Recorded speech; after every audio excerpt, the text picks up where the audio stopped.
À l'occasion du salon Zen à Paris, je fais une présentation sur l'hypnose régressive sur les vies antérieures.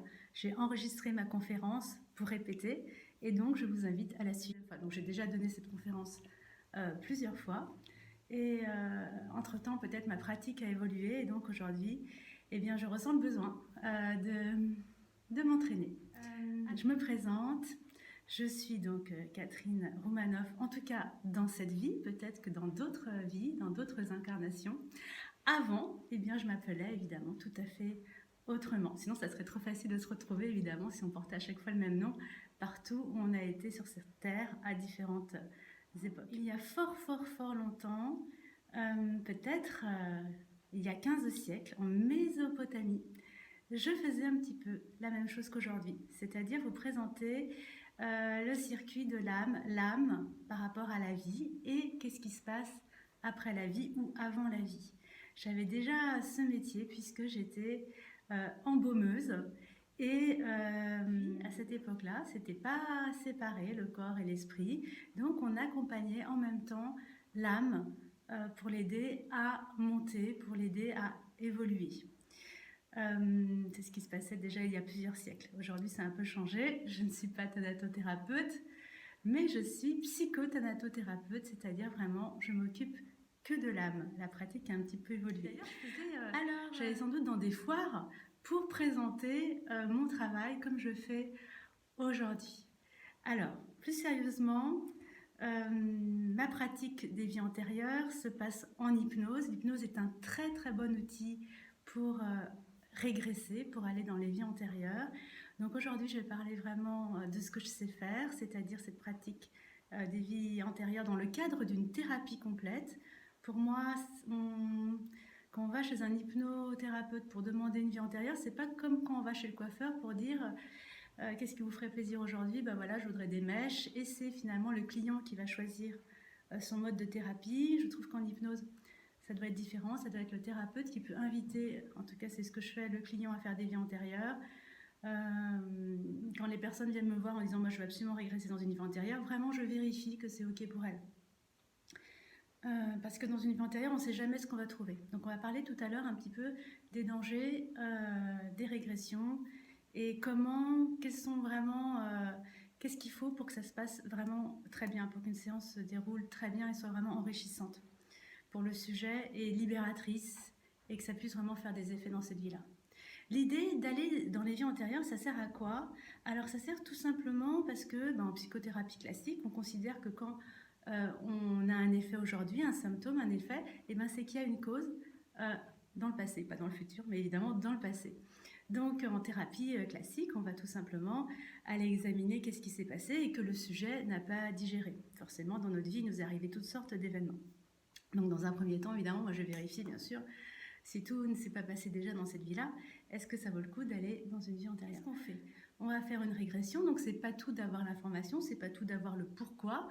Comme vous le savez tous, le pourquoi n'arrange pas les choses. Maintenant, on sait pourquoi on est malheureux, on sait pourquoi on a des difficultés, on sait pourquoi on a des blocages, on sait pourquoi on a des émotions, mais qu'est-ce qu'on fait avec? Donc, en hypnose, non seulement on va avoir l'information, mais en plus on va faire la réparation, s'il y a quelque chose à réparer, ou la compréhension, ou recadrer l'expérience dans un sens plus positif. On va voir justement comment on va pouvoir moduler cette expérience. Donc il y a plusieurs techniques aussi pour moduler l'expérience, pour que quand le sujet rapporte finalement cette expérience dans sa vie actuelle, ce soit vraiment quelque chose d'apaisé, un plus, et non pas justement quelque chose de souffrant comme ça avait pu l'être jusqu'auparavant. Dans cette hypnose spirituelle, il y a un peu plusieurs volets. Donc il y a les régressions dans les vies antérieures, mais du coup, qui dit vie antérieure dit plusieurs vies antérieures, et donc ça pose la question de qu'est-ce qu'on a pu faire entre deux vies.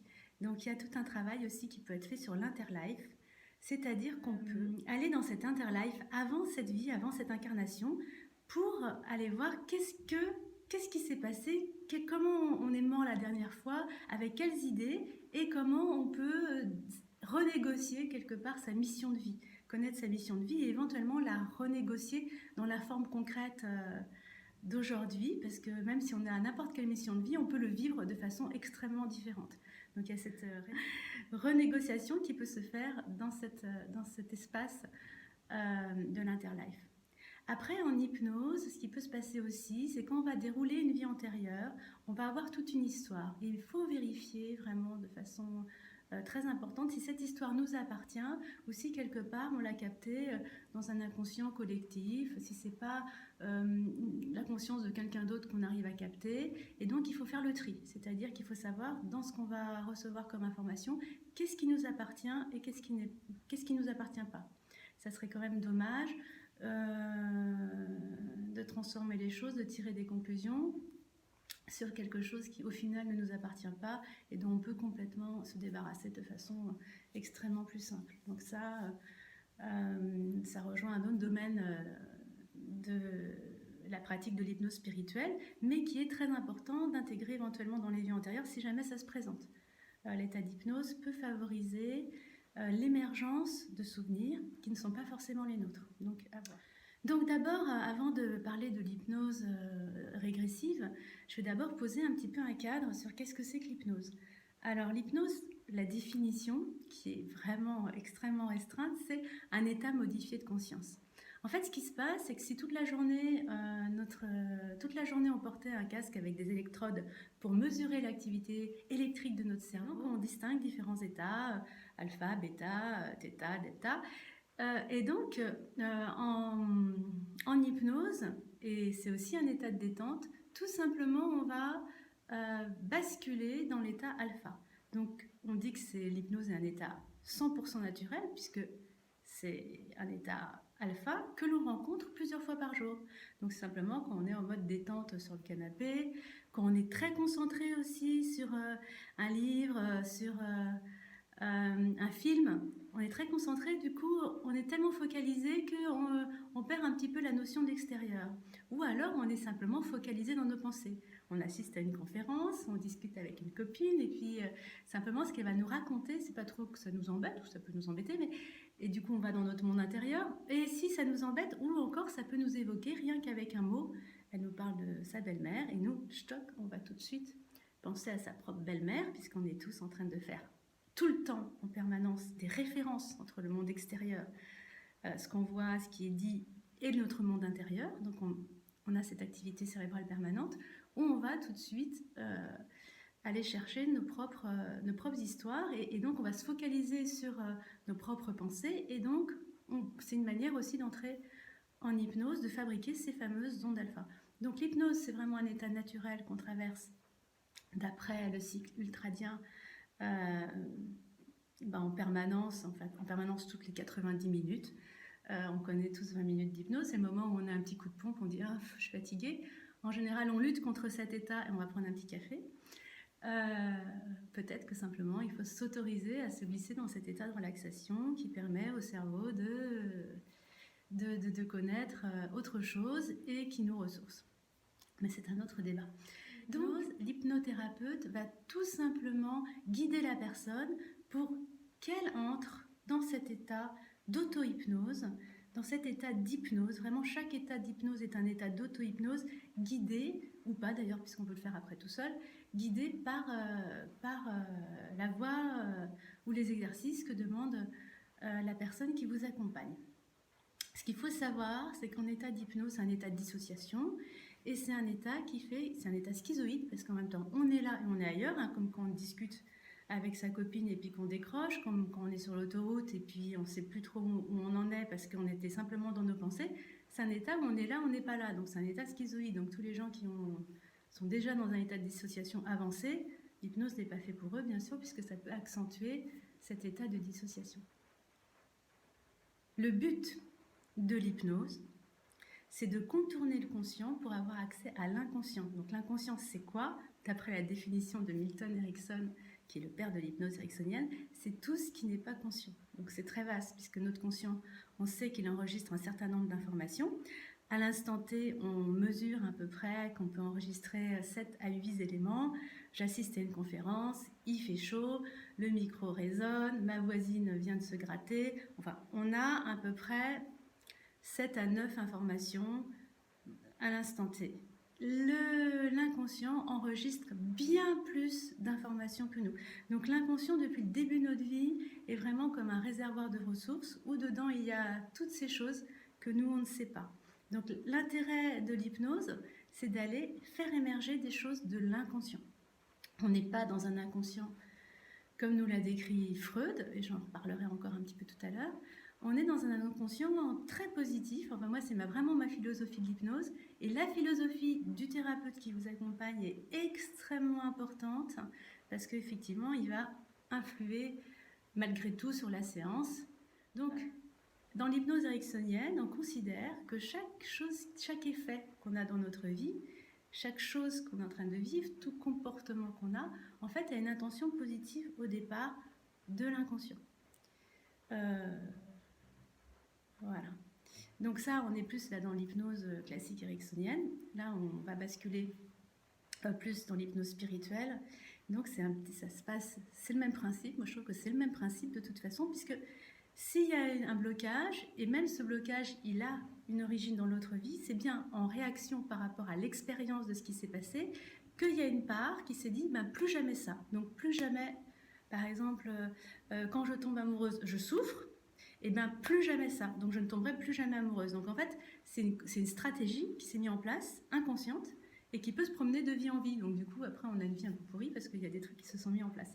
Mais dans l'hypnose ericksonienne, c'est exactement la même chose. Il s'est mis des stratégies inconscientes qui ont une intention positive, alors, en général ne pas souffrir, donc nous protéger, et qui tournent en boucle comme un programme informatique qui tournerait en boucle et qui évidemment nous limite et nous bloque et nous empêche de faire ce qu'on a envie de faire, et que même le conscient, il essaye, ou alors il ressasse toujours des événements, on tourne en boucle, et alors qu'en fait, au départ, c'est vraiment une intention positive à l'origine. Donc ça, c'est vraiment la philosophie de l'hypnose ericksonienne. C'est pour ça que l'hypnose ericksonienne, on dit il y a toutes les ressources à l'intérieur, c'est-à-dire il y a à la fois toutes les informations et il y a à la fois la possibilité, tout simplement, de changer ces programmes automatiques pour en créer de nouveaux qui nous permettent de fonctionner dans la vie. Voilà, donc l'hypnose, d'une manière générale, moi je suis fan, hein, c'est un magnifique outil, et ça fait vraiment des très très grands changements. Alors peut-être que tout le monde se demande ici, est-ce que j'ai eu une vie antérieure? Comment ça se passe? Comment je peux savoir si j'ai eu une vie antérieure? Bon, si on croit aux vies antérieures, tout le monde a eu des vies antérieures, et tout le monde a eu plein de vies antérieures. Donc justement, quand on va régresser, il y a vraiment l'idée d'aller dans la bonne vie antérieure en rapport avec ce qu'on vit aujourd'hui. Ce qu'il faut comprendre de l'hypnose, ce qu'il faut comprendre absolument, c'est que ce qu'on dit produit un effet. Donc en fait, c'est assez facile d'aller dans une vie antérieure. On peut vraiment indiquer à l'inconscient, voilà, je vais visiter mes vies antérieures, et ce qu'on dit produit un effet. Donc pour moi, il n'y a pas de preuve, en fait, c'est pas une question de croire ou de ne pas croire aux vies antérieures. Nous, on est vraiment dans un cadre thérapeutique, c'est vraiment aller dans des vies antérieures pour dénouer des choses. Est-ce que les vies antérieures existent? Est-ce que ce sont des superbes métaphores fournies par notre conscient ou notre inconscient? Eh bien, pour moi, je ne réponds pas à cette question, puisque, à la limite, elle ne m'intéresse pas. Moi, ce qui m'intéresse, c'est vraiment la thérapie, le cadre thérapeutique. On peut juste souligner que les orientaux, dans le bouddhisme et dans l'hindouisme, croient évidemment à cette notion de vie antérieure. Il y a plus de la moitié de la population sur la Terre qui croit aux vies antérieures.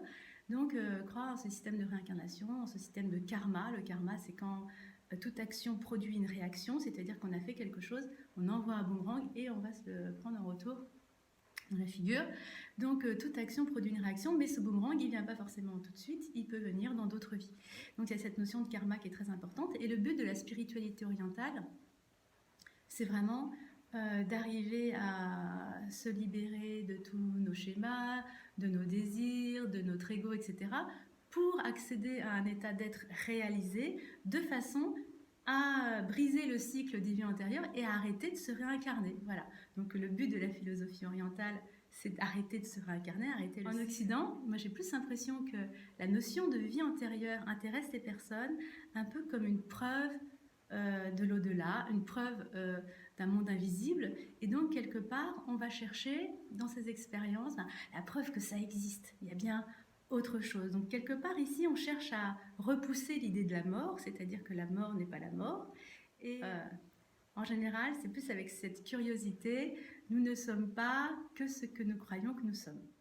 Alors quelles sont les traces, quels sont les indices des vies antérieures?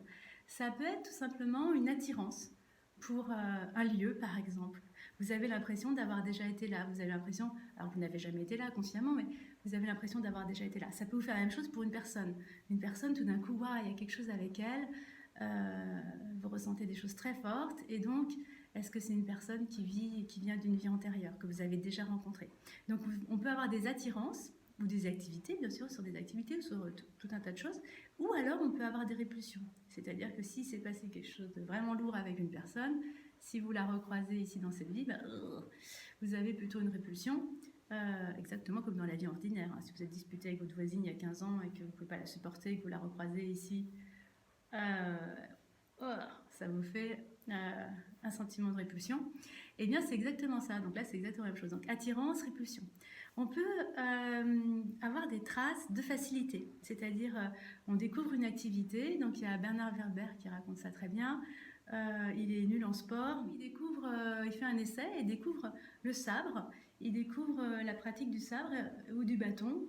Et du coup, il est super à l'aise et il arrive à donner plein de coups et c'est comme s'il connaissait les mouvements. Et donc, il sait que dans une vie antérieure, il a été, je sais pas quoi, samouraï et qu'il faisait ça toute la journée. Il a fait ça toute sa vie. Il a fait ça pendant les 80 années de sa vie, peut-être même plusieurs fois dans plusieurs vies. Donc là, hop, il reprend le bâton et tchouk, tchouk, tchouk.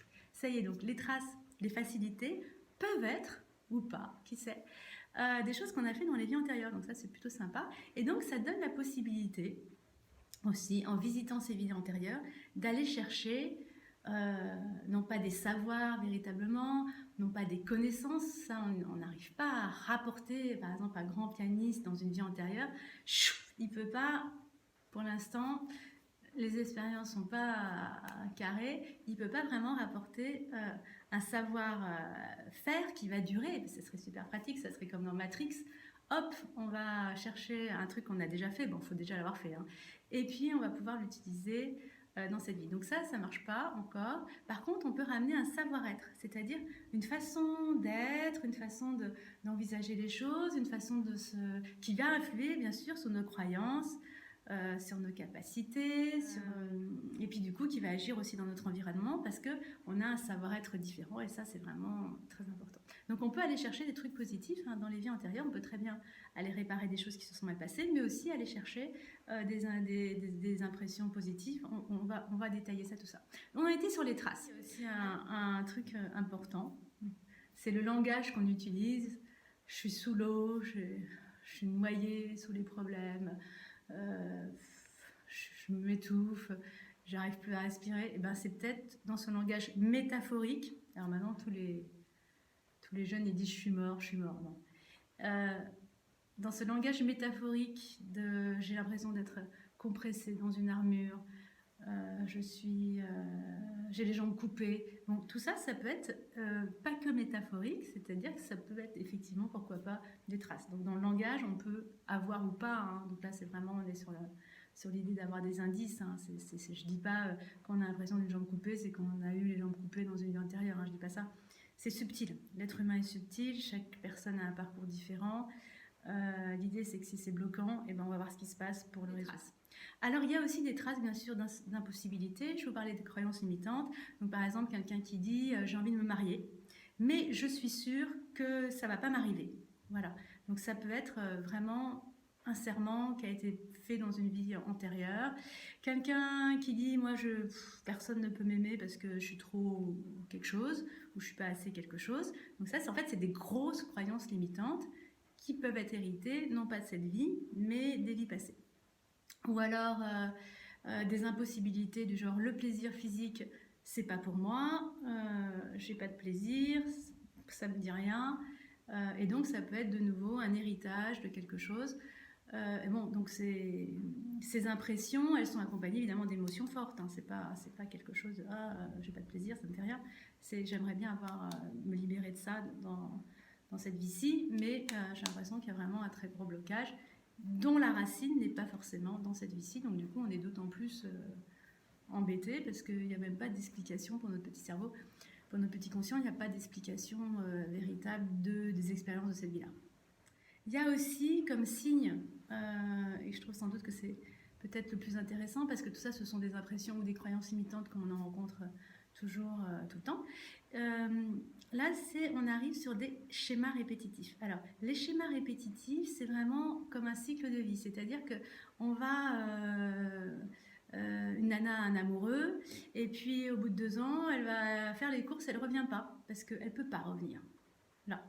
Et puis bon, elle se dit, bon bah voilà, je n'aime plus mon copain, etc.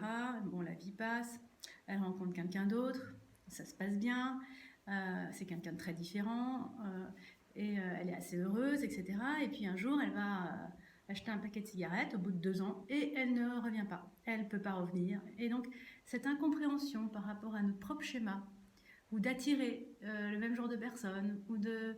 Voilà, quand ça se répète, c'est bizarre. Une personne qui a un job et puis qui va tomber sur un patron très autoritaire, ok, il y en a. Ok, elle s'en va, et puis elle a un autre job, ça se passe très bien, et puis hop, ça y est, de nouveau, le patron soit il change d'attitude, soit je sais pas quoi, et elle se rend compte que c'est toujours pareil. Il y a peut-être quelque chose, ça peut être un indice. Là, on est sur les traces.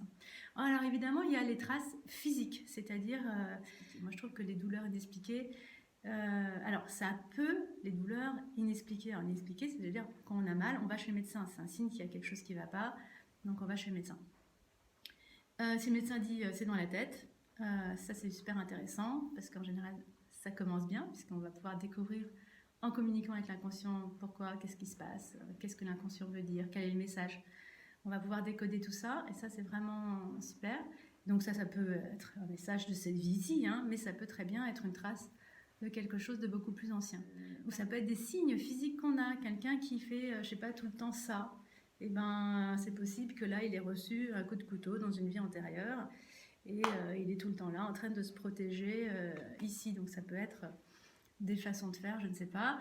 La crispation, une fois j'ai vu ça, la crispation de la main de quelqu'un. Donc quelqu'un voilà, était tout le temps en train de crisper sa main, et en fait elle était en train de tenir dans une vie antérieure son petit frère qui s'était noyé, donc elle l'a tenu jusqu'au moment où elle l'a lâché. Et donc dans cette vie elle était tout le temps comme ça. Donc elle était petite, quand elle était petite elle tenait son doudou, et puis après tout le temps elle est comme ça dans sa vie. Après cette visite et cette réparation dans la vie antérieure, elle peut lâcher son bras. Donc des crispations du corps, des douleurs. Alors là, les étapes d'une séance. Donc moi, j'inscris ce travail de régression dans une thérapie plus complète. Pourquoi? Parce que tout simplement, on ne sait jamais ce qu'on va découvrir dans une vie antérieure. On peut croire qu'on a été victime, mais on peut aussi avoir été bourreau, et ça c'est peut-être encore plus difficile à vivre, puisqu'il y a des victimes, il y a bien des bourreaux quelque part.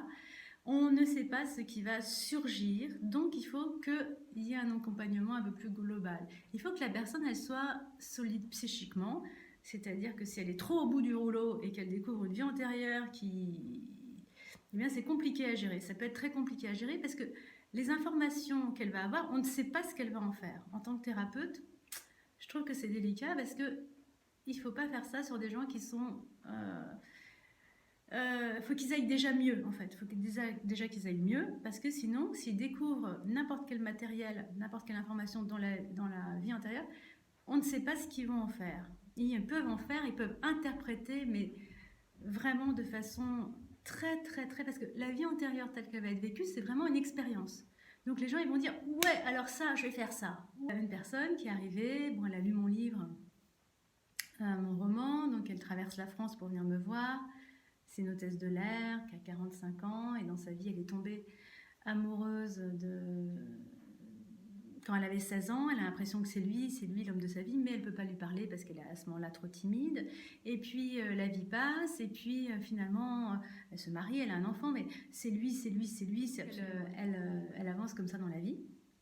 Et puis là, elle n'en peut plus, et donc finalement, elle va lui dire, écoute, voilà, moi, je t'aime depuis l'âge de mes 16 ans, et voilà, je suis disponible. Et bon, le mec, il a calmé, quoi, en disant, bah écoute, ok, mais non. Et donc, elle vient me voir, et elle veut voir si elle a déjà eu des vies antérieures avec cette personne. Donc moi, première séance, j'essaie de moduler les choses, je dis, on va tester un peu l'état d'hypnose, on va travailler sur votre état d'aujourd'hui, mais en fait, à peine mise en hypnose, schlac, elle se barre dans une vie antérieure. Et elle va directement vivre plusieurs vies antérieures. Donc je la guide, je l'accompagne, etc. Et donc elle se rend compte dans ses vies antérieures qu'elle avait été amoureuse plusieurs fois de cet homme et qu'à chaque fois ça s'est mal passé. C'est-à-dire qu'à un moment elle était une jeune novice, il était prêtre et elle était très amoureuse de lui, mais c'était impossible qu'il se passe quelque chose parce que ça se faisait pas trop. En plus, il était très âgé par rapport à elle. Puis après, il y a une autre vie antérieure où il était, je sais pas quoi, un ermite dans la forêt. Puis elle aussi était devenue sa disciple, ermite dans la forêt, etc. Puis finalement, ça s'était mal terminé. Il n'y avait jamais eu vraiment de rencontre entre eux. Et puis un jour, elle se laisse mourir sous un arbre de faim, d'épuisement, d'inconfort et peut-être de maladie, je ne sais pas. Enfin bref, elle a eu au moins 2 vies antérieures où à chaque fois ça s'est mal passé. Elle se réveille et elle dit « Ok, je ne vais pas me tuer pour lui, je ne vais pas me suicider dans cette vie, puisque j'ai déjà fait dans ces autres vies. » Donc les gens souvent dans les vies antérieures vont aller chercher quelque chose de très fort, de très puissant, de très déterminant dans leur vie d'aujourd'hui, et donc c'est très dangereux parce qu'on ne sait jamais qu'est-ce qu'ils vont faire du matériel qu'ils ont trouvé. C'est pour ça qu'il faut absolument, moi je considère qu'on fait une thérapie plus complète, on va mieux dans cette vie-là, on est plus apaisé, on n'a plus envie de se suicider et on va bien. Et puis après, on peut aller visiter les vies antérieures. Il y a cette détermination d'objectif, il y a l'évaluation de comment va la personne aujourd'hui. Donc il y a cette fragilité vraiment à travailler avant de pouvoir faire ces régressions. C'est pour ça qu'aujourd'hui, j'en fais beaucoup moins et je ne fais pas ça en direct. Je ne fais pas ça directement. Il y a des gens qui font ça en direct, moi je trouve ça toujours un peu chaud, quoi, un peu dangereux parce qu'on ne sait pas ce que vient faire la personne. Donc moi, il y a des gens qui viennent me voir en disant voilà, je voudrais une séance dans les vies antérieures. L'autre jour, je rencontre un monsieur, il est banquier, il a fait un stage de Reiki, il a trouvé ça super, mais il aimerait bien aller dans une vie antérieure pour aller chercher du pouvoir, pour aller chercher un état vibratoire plus important, pour aller chercher une légitimité par rapport à sa pratique du Reiki. Et ce mec, il était très très mal dans sa peau. Moi, je ne l'emmène pas dans une vie antérieure parce que je ne sais pas ce qu'il va faire du matériel qu'il a trouvé. S'il trouve qu'il n'y a eu aucune vie antérieure où il a eu des pouvoirs, il va être complètement déprimé. S'il trouve une vie antérieure où il a eu des pouvoirs, qu'est-ce que ça va vraiment lui faire? Ça va lui donner une légitimité qui peut être dangereuse après dans sa pratique. C'est pas, enfin, moi je le fais pas. Voilà, je filtre. Donc l'état hypnotique est installé.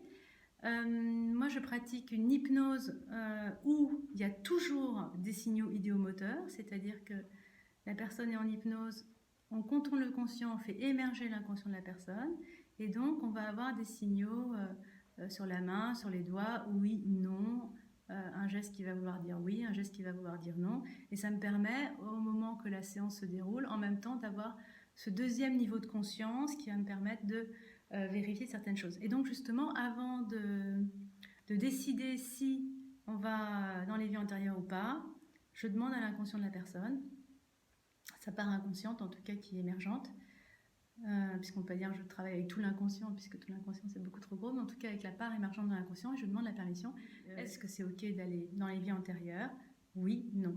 Voilà, ça se passe comme ça. Et donc avec cette permission de la part inconsciente de la personne avec laquelle on peut travailler en hypnose, avec ce signaling oui, non. Oui, ok, c'est une vie antérieure. Non, c'est pas une vie antérieure. Est-ce qu'on peut aller visiter une vie antérieure pour retrouver cette problématique? Oui, non. Et j'obéis à l'inconscient. Souvent, sous une problématique, il peut y avoir plusieurs choses. Il peut y avoir une vie antérieure et puis plein d'autres choses en fait. Donc on peut travailler ces plein d'autres choses et puis on travaille en même temps la vie antérieure. Donc de temps en temps, dans une séance, on a tout en fait. Quelqu'un qui... Là, j'avais une jeune fille l'autre jour qui mange beaucoup. Donc on a vu qu'il y avait plusieurs idées, enfin plusieurs croyances qui la faisaient manger trop. Et il y avait aussi un problème qui s'était passé dans une cuisine, dans une vie antérieure, où elle était servante dans un château et elle était vraiment en bas de l'échelle sociale, à récurer le sol, etc. Puis à un moment, elle part transvase une marmite, enfin elle traverse la cuisine avec une marmite. Et là, il y a le fils du Seigneur qui descend dans la cuisine. Elle est tellement émue que paf, elle renverse, c'est un beau jeune homme et lui c'est une belle jeune fille, elle renverse la marmite et le gars, le fils du Seigneur, l'aide à la relever, à ramasser ce qu'il y avait dedans, je sais pas trop quoi. Et donc ça se faisait vraiment pas. C'est-à-dire que normalement, il ne devait pas y avoir du tout de rencontre entre ces deux personnes, et pas de cette façon-là, où là, on voit bien qu'il y a un rapport de séduction qui s'est passé. Évidemment, un peu plus tard, ils ont une liaison. Du coup, le seigneur envoie se promener un peu plus loin dans une autre campagne pour quelques mois, et la fille est chassée avec ses parents, donc c'est la misère noire, et donc cuisine, misère, voilà. Donc l'inconscient cette fois a nettoyé ce qu'il y avait à faire, et donc du coup le truc est résolu, la nana elle a arrêté de bouffer tout et n'importe quoi. Donc il peut y avoir dans une séance, finalement aussi, des petites visites en fonction du parcours de chacun. Un peu une régression spontanée, enfin, dans ce dialogue à l'inconscient. Est-ce qu'il y a une vie antérieure? Oui, ok. Est-ce qu'on peut y aller? Oui, ok, on y va. Toc, on déroule la vie antérieure. Comment ça se passe quand on arrive dans une vie antérieure? C'est comme une pièce obscure et qu'on a une lampe de poche, et donc on va allumer un truc, on va voir ce qui se passe là, donc on va voir une période de la vie, puis on va allumer autre chose, on va voir une autre période de la vie. Et on va reconstituer un petit peu le puzzle, par puzzle en fait, la thématique de la vie, les différentes impressions, les moments importants. Donc on va visiter la vie. Alors on peut très bien arriver par le moment traumatique, qui n'est pas forcément la mort, et on peut visiter qu'est-ce qui s'est passé avant, qu'est-ce qui s'est passé après, ce qui permet d'avoir un peu une idée générale de la problématique et de qu'est-ce qui s'est posé, en rapport bien sûr, moi je suis là, en rapport avec ce qui s'est passé, puis je vérifie est-ce que c'est ça que ça veut dire, etc. Quand on arrive vraiment sur l'élément fondamental, fondateur, qu'est-ce qu'on fait? Alors, il y a plusieurs techniques, il y a plusieurs façons. Il y a des gens qui disent il suffit de savoir et puis ça répare. Ok, donc moi je pense que oui, ça peut se faire, mais ça peut aussi ne pas se faire comme ça dépend vraiment. Donc là, il y a une espèce de mesure à prendre pour savoir comment on va s'en sortir de ce truc. Alors on va réparer, et je vous dirai tout à l'heure les différentes façons de réparer. Alors, donc on met en hypnose. Donc on détermine l'objectif. On met en hypnose. On fait cette hypnose régressive de façon à retrouver l'envie intérieure. On va éclairer cette vie pour avoir l'info. Une fois qu'on a l'info, on va proposer des solutions. On va vérifier que c'est OK. On peut éventuellement explorer d'autres vies. Et c'est sympa d'explorer d'autres vies parce que du coup, ça recadre l'importance de la vie qu'on a eue. Pas que je me dise, ah là là, dans le passé j'étais ci et ça, mais du coup, ça permet d'avoir de la distance, de dire que c'était une vie parmi d'autres vies. Donc il n'y a pas d'absolu. C'est une vie, une façon de voir les choses, une façon de ressentir les choses, de se dire les choses, et c'est pas un absolu. Alors, donc moi, comme je vous disais, j'installe des signaux idéomoteurs, puisque comme ça, j'ai vraiment deux niveaux de conscience, c'est-à-dire dans cette hypnose régressive, c'est vraiment le sujet, la personne hypnotisée qui va vraiment parler, qui va vraiment nous raconter en même temps, et le thérapeute doit tout le temps la relancer pour développer son idée, pour que son image, qui peut être une petite image, puisse s'élargir sur tout le paysage, que son sentiment puisse se développer et qu'on puisse circuler dans cette vie antérieure. Donc il y a toujours une relance tout le temps du thérapeute qui va dire est-ce qu'il fait jour, est-ce qu'il fait nuit, est-ce qu'il y a quelqu'un dans cette foule pour lequel tu as un sentiment particulier, quel est ton lien avec lui, qu'est-ce que tu ressens à ce moment-là, dans quel état tu es, est-ce que tu perçois ça. Voilà, donc on va interroger tout le temps la personne. Donc pour régresser, on a soit des métaphores de régression qui sont toutes simples.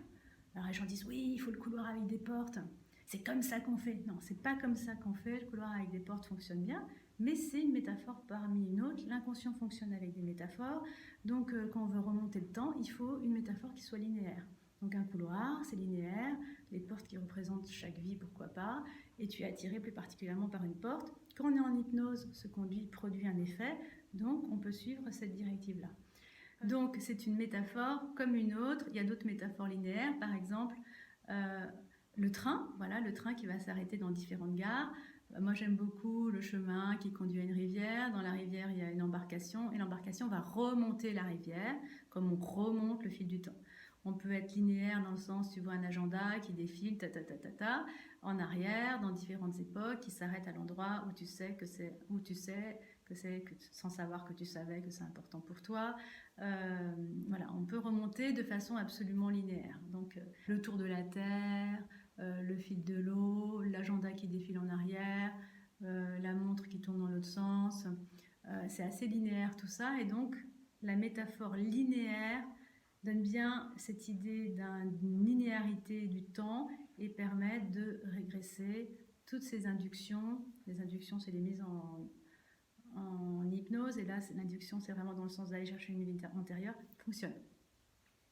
Alors, c'est pas du tout de l'hypnose ericksonienne, hein, justement, il n'y a pas de confusion, c'est pas t'es sur un chemin ou peut-être sur un autre, non, t'es sur un chemin. Et donc, du coup, faut remonter. Donc, on n'est pas du tout dans l'hypnose ericksonienne. On est dans une hypnose, ni dans l'induction, ni dans le déroulé appelé. Après, on est dans la linéarité du processus. Par contre, on peut très bien aussi ne pas du tout faire cette linéarité. De temps en temps, c'est absolument pas nécessaire. On fait ce qu'on appelle un pont somatique, un pont, c'est-à-dire qu'on part de la sensation, par exemple, d'une douleur quelque part, et on va simplement demander la première fois où cette douleur s'est produite ou autour de la première fois, et on va accéder directement par un pont les deux pieds dans la vie antérieure. Moi, c'est ce que je préfère, comme ça c'est beaucoup plus direct. Donc là, par exemple, je vais vous raconter, il est temps quand même que je vous raconte une petite histoire. Donc là, c'est un monsieur qui a mal à la fesse, douleur inexpliquée, il va voir le médecin, il a vu toutes sortes de médecins, mais il a tout le temps mal à cette fesse. Et donc, pont somatique, concentre-toi sur la douleur de la fesse, où t'atterris. Ah bah voilà, je suis dans un champ de bataille et je reçois un truc dans la fesse et je meurs, ok? Donc là, on a la scène traumatique, mais c'est juste un focus dans la vie. Il faut qu'on comprenne un petit peu c'est quoi cette vie. Sinon, on ne va pas pouvoir faire une réparation, on ne va pas pouvoir proposer quelque chose.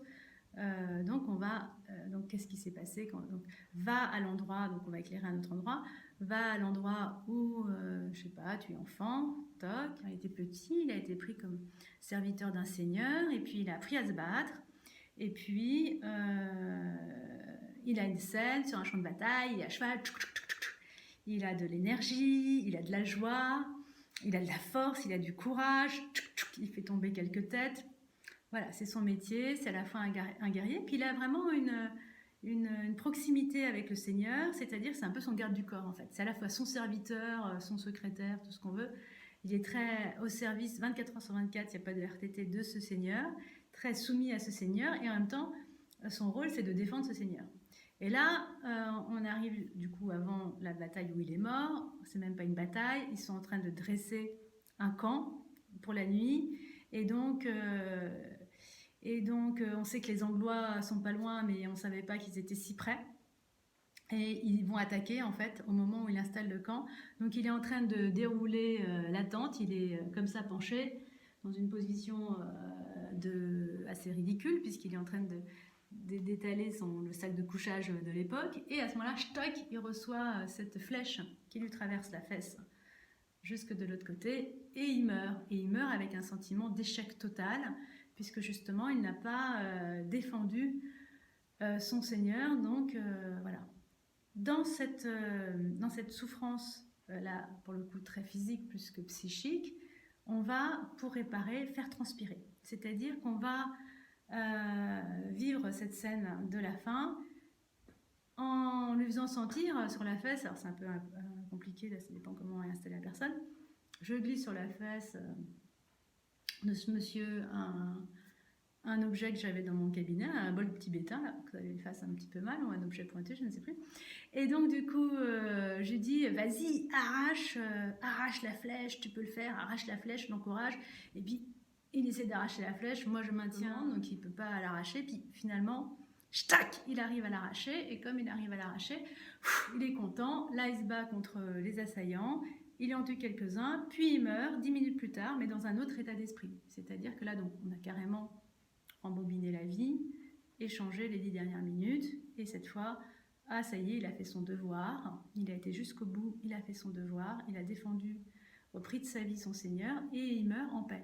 Alors que s'il était mort avec la flèche dans les fesses, il meurt avec l'impression de ne pas du tout avoir accompli ce qu'il avait à accomplir dans cette vie-là. Et donc toute sa vie d'aujourd'hui change, puisque non seulement il a plus mal à la fesse, mais il se rend compte que dans sa vie, il était tout le temps au service des autres, il obéissait, il faisait les 4 volontés, il était docile, etc. Et donc finalement, il ne vivait pas sa propre vie. C'est comme si cette attitude de serviteur qui n'avait pas été jusqu'au bout était encore présente. Et donc, suite à cette séance, où on a soigné la partie de sa vie. Il a accompli son devoir, c'est terminé. Il n'a plus besoin de servir, il a été jusqu'au bout de cette servitude. Et donc, du coup, il est libéré de cette servitude. Et là, dans sa vie, il reprend un peu les rênes de sa vie, c'est-à-dire au lieu de subir, il devient plus acteur de sa vie. Voilà. De nouveau, attention, le danger des thérapeutes, c'est évidemment de projeter sur la problématique du client sa propre carte du monde. Moi, ça m'est arrivé dans une régression de vie antérieure, que je raconte d'ailleurs dans mon livre. Alors, évidemment, c'est censé être une vie antérieure de l'héroïne, mais j'ai pris comme information un peu les miennes, où finalement la réparation de la vie antérieure ne me correspondait pas du tout. En fait, j'étais un enfant, je pense en Afrique, et il y a eu une bataille entre deux villages et j'ai été assassinée. Et donc, il ne voulait pas, le thérapeute, que je sois assassinée. Donc, il m'a fait, avant que la guerre n'arrive, arrêter une charrette, aller chercher tous les enfants du village, parce qu'il y avait eu un assassinat collectif, et les sauver. Et bien moi, il m'a fait faire ça. Donc en hypnose, du coup, on fait ce que nous indique le thérapeute, mais ça ne me plaisait pas. Parce que pour moi, l'essence de cette compréhension de cette vie, c'était pas du tout que j'étais morte. Enfin, j'étais morte, puisque j'étais un petit garçon. C'était pas du tout que j'étais morte, c'est que j'étais fâchée contre ma tante, qui était censée veiller sur moi, et qui n'avait pas veillé sur moi. Et c'était ça, cette réparation-là, ce pardon-là, que je n'ai pas fait. Donc le thérapeute, lui, était très... C'est un gagnant, il ne veut pas perdre, donc il veut sauver tout le village, quoi. Moi, c'est pas du tout ce que j'avais vécu au niveau affectif. Dans cette vie antérieure, c'était vraiment...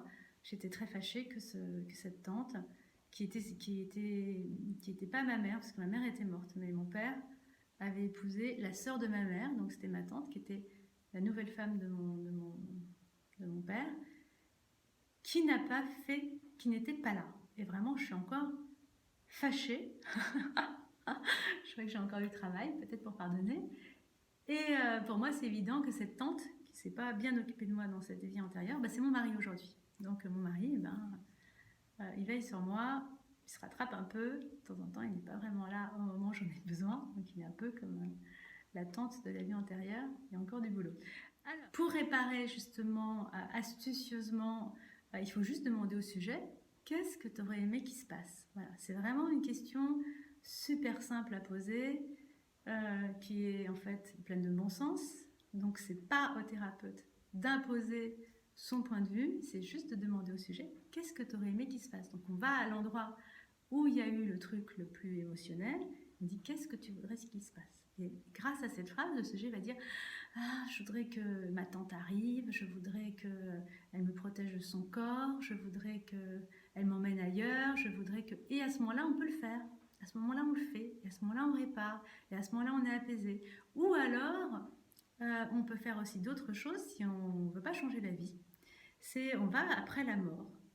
Et on dit que l'âme de cette personnae, la personnae, c'est la personne qu'on a été dans une vie antérieure, s'élève dans un espace de rencontre entre cette vie-là et puis dans un espace de rencontre au-delà des choses ordinaires. Et dans cet espace de rencontre au-delà des choses ordinaires, elle va voir arriver cette tante, l'âme de cette personne. Et là, il va y avoir un échange d'âme à âme, des explications, un règlement de compte, du pardon envers l'autre, du pardon envers soi-même, et un apaisement total. Et à ce moment-là, qu'on a cet apaisement total, waouh, et c'est ok pour tout le monde. Il peut y avoir dans cet espace de rencontre parfois, justement, des échanges de savoir-faire. Alors par exemple, comme justement on disait dans une vie antérieure, on peut aller chercher un savoir-être. Alors, on n'a pas toujours été ce qu'on va chercher. Moi, je sais que dans une de mes premières régressions, je me suis dit, bon, qu'est-ce qui me manque dans la vie? Moi, j'aimerais bien avoir plus d'intuition.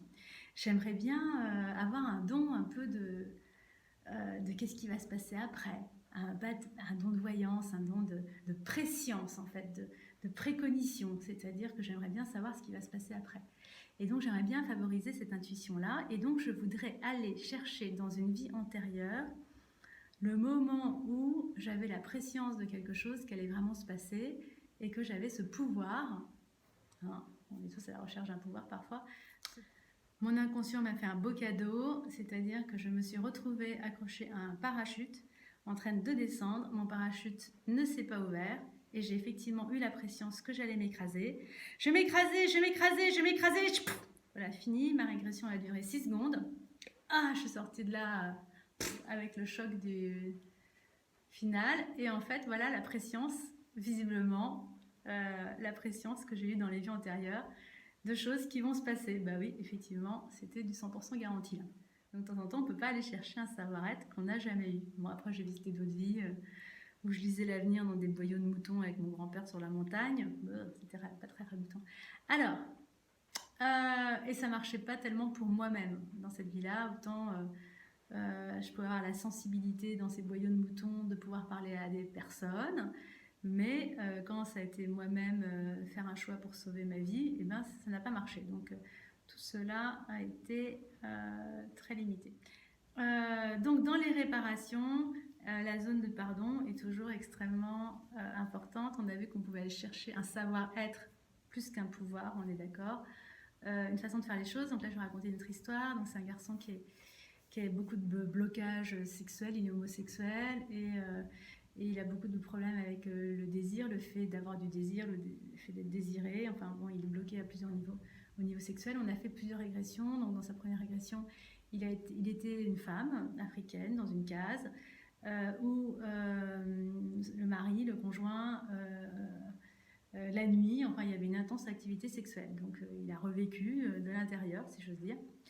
En tant que femme d'ailleurs, ces rapports de copulation qui avaient l'air assez intenses à observer à l'extérieur. Et puis après, on a été dans une autre vie, donc là on arrive à l'époque des Romains, où l'homosexualité était visiblement quelque chose d'assez courant. Il est très beau, et donc il y a des gens qui le désirent, et donc du coup, il vit assez bien le fait d'être choisi en fait, d'être aimé, d'être choisi. Et donc il y a une scène où il est dans une chambre en train de faire des choses avec un homme, et à ce moment-là, il y a un autre homme qui arrive, qui met l'autre par terre pour pouvoir faire des choses avec lui. Donc moi je me suis dit, bah, c'est peut-être ça, c'est peut-être une scène traumatique. Pas du tout en fait, j'ai trouvé ça super que l'autre puisse exprimer son désir et que lui il était d'accord par rapport à ce désir. Et du coup il était d'accord par rapport au désir de l'autre. Et donc il est revenu avec ça dans cette vie-là. Et donc maintenant ça va, il a libéré beaucoup sa vie sexuelle dans cette notion de désir. Donc là on est très basé sur après la mort, c'est important cette période après la mort, quand on revit des vies antérieures, on va toujours après la mort. Qu'est-ce qui se passe? Va après ta mort. Donc si la personne, elle va pendant sa mort, elle fait c'est pas très agréable puisqu'elle est en train de mourir étouffée, écrasée, sanguignolante, donc on va malade, fiévreuse. Non, on va tout de suite, immédiatement, on a juste l'info et hop, on va tout de suite après la mort. Et donc les personnes racontent à peu près la même chose, elles se soulèvent de leur corps, elles voient la lumière, elles vont dans la lumière. C'est vraiment basé, ça rejoint en fait les expériences de mort imminente. C'est assez intéressant dans ces expériences-là, puisque même les gens qui ne sont pas interrogés sur forcément qu'est-ce qu'il y a après, ou voilà, en tout cas, ça rejoint assez les expériences de mort imminente dans cette lumière. Et là, du coup, on peut aussi se rendre compte, bon, moi je le vérifie bien avant avec les signaux idéomoteurs, mais là on peut aussi se rendre compte que la vie qu'on a déroulée, et je raconte ça dans mon roman,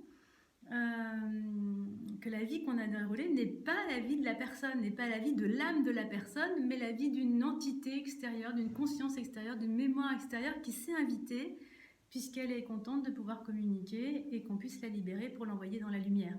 Donc il y a ce travail de dépossession qui peut être fait en hypnose. L'hypnose, c'est un bon outil pour les dépossessions.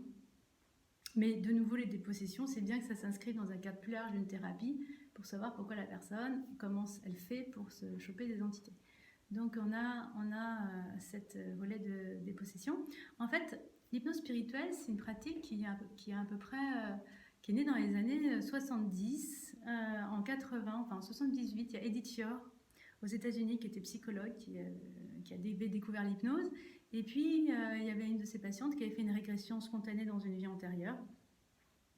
Et elle avait déroulé le matériel de cette vie antérieure sans juger, justement, hein, comme le font les bons thérapeutes, en prenant vraiment ce qui vient comme une vérité, du moins d'une vérité du vécu à l'instant T.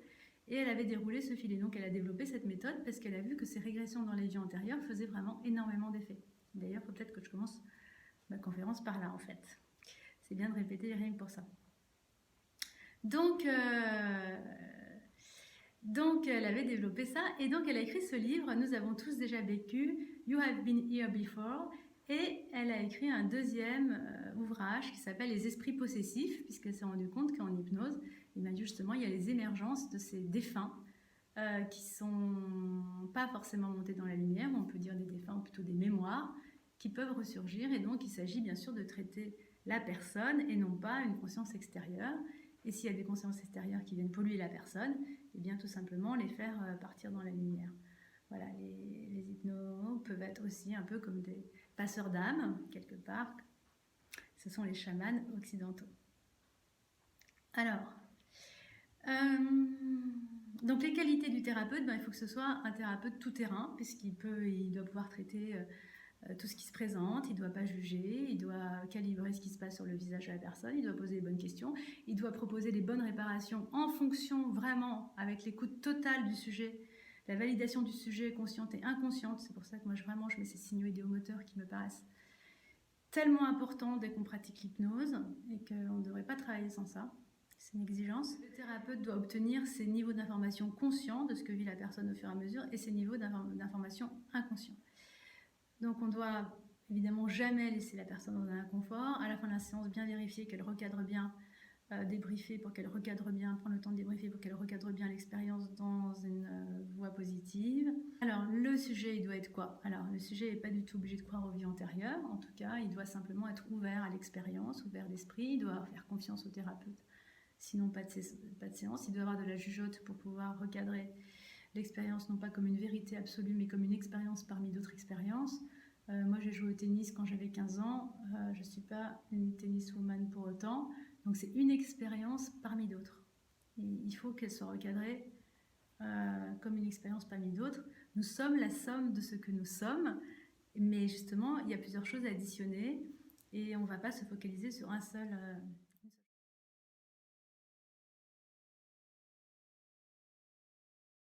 Alors, je suis l'auteur du livre Le journal d'une hypnothérapeute, qui est un cours d'hypnose qui raconte justement ce rapport conscient-inconscient, la vie de Milton Erickson et qu'est-ce qui peut se passer dans le cabinet aujourd'hui d'un hypnothérapeute ericksonien. Sur l'hypnose spirituelle, j'ai trouvé que c'était beaucoup plus compliqué d'écrire un manuel puisque on parle de choses assez subtiles, ça peut être interprété dans un sens très ésotérique. J'ai trouvé que c'était un peu compliqué de dire voilà, ça doit se passer comme ça, comme ça, comme ça et comme ça. Ça peut se passer de façon très différente. L'intérêt de travailler avec un hypno de confiance, et tout simplement, c'est qu'il va s'adapter, il va faire de la haute couture par rapport à vous-même. Donc on ne peut pas dire ça va se passer comme ça ou comme ça. En fait, c'est pour ça qu'au lieu d'écrire un manuel, j'ai écrit un roman. Et dans ce roman, je raconte beaucoup d'histoires, beaucoup d'histoires de séances, puisque la fille de ce roman, l'héroïne, Alison Flaherty, est hypnothérapeute. Donc on voit son parcours, comment elle découvre l'hypnose, comment elle se forme, comment elle s'interroge sur les vies antérieures, comment elle arrive à tirer le fil de tout ça, qu'est-ce qu'elle met au point. Voilà, il y a toute sa vie qui défile dans ce roman qui est comme un roman policier puisqu'il y a une intrigue terrible au départ. Et donc je vous laisse tout simplement le découvrir.